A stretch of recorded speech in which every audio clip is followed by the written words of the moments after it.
Welcome to cherry channel. ఈరోజు నేను మీ అందరికీ ఒక స్టోరీ చెప్పబోతున్నా. So let's go into the story.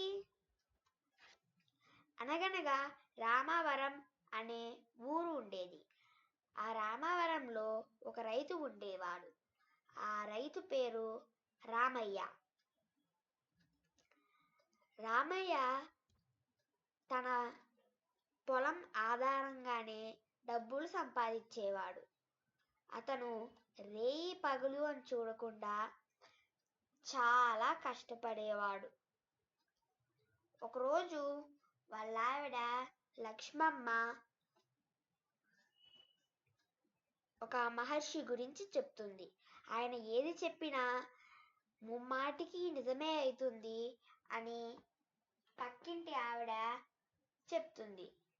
అప్పుడు లక్ష్మమ్మ అది విని రామయ్యకు చెప్తుంది. లక్ష్మమ్మ ఎన్నిసార్లు చెప్పినా రామయ్య మాత్రం ఆ మహర్షి దగ్గరికి వెళ్ళేవాడే కాదు. ఒకసారి లక్ష్మమ్మ కోరిక మీదట ఒకసారి జాతకాలు పట్టుకెళ్ళి మహర్షి గారికి ఇచ్చాడు.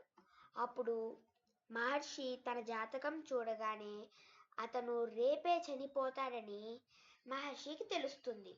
కానీ అది ఎలా చెప్పాలో మహర్షికి అర్థం కాదు. అప్పుడే సాయంకాలం అవుతుంది.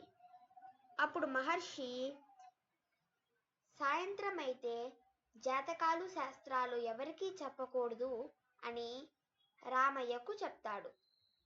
నువ్వు రేపు పొద్దున్నే 9 గంటలకు రా, అందరికన్నా ముందరే నేను నీకు నీ జాతకం చెప్తా అని మహర్షి అంటాడు. అప్పుడు ఆ రోజు సాయంత్రం తన ఊరిలో ఉన్న శివుని గుడికి వెళ్ళి, ఓ నమశివాయ, నా కనుక మహర్షి డబ్బు ప్రాప్తి ఉందని చెప్తే నేను నీకు అభిషేకం చేయించి అంగరంగ వైభవంగా నిన్ను అలంకరిస్తాను దేవుడా అని మొక్కుకుంటాడు. అప్పుడే ఆ గుడి కూలిపోతుంది. అప్పుడు వెంటనే రామయ్యకు అది తెలిసి బయటకు వచ్చేస్తాడు. అప్పుడు ఈ విషయమంతా రేపు మహర్షికి వెళ్ళి చెప్దామని అనుకుని పడుకున్నాడు. రేపు పొద్దున్నే లేచి 9 గంటలకు మహర్షి దగ్గరికి వెళ్ళి జరిగిందంతా చెప్పాడు. అప్పుడు మహర్షి అన్నాడు, నాయనా, నీ మంచి సంకల్పం వలన నీకు నిన్ననే నేను చూశాను, నువ్వు ఇవాళ చనిపోతావని. కానీ నువ్వు బతికే ఉన్నావంటే శివుడు నీకు ఇంకొంచెం ఆయుష్ పోశాడు. నీ మంచి సంకల్పం వల్ల నువ్వు ఆయుష్వంతుడివయ్యావు అని చెప్తాడు. అప్పుడు దాని తర్వాత నీకు డబ్బు ప్రాప్తి కూడా ఉంది నాయన అని మహర్షి చెప్తాడు.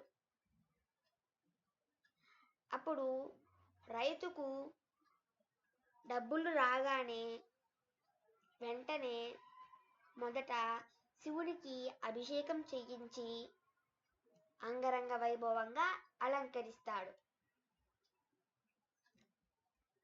Thanks for watching. ఇందులో నీతి ఏంటంటే మనము ఎప్పుడు మంచిగానే ఆలోచించాలి, మనకి మంచి సంకల్పం ఉండాలి. Think positive, be positive. And if you like this video, like, share, and don't forget to subscribe.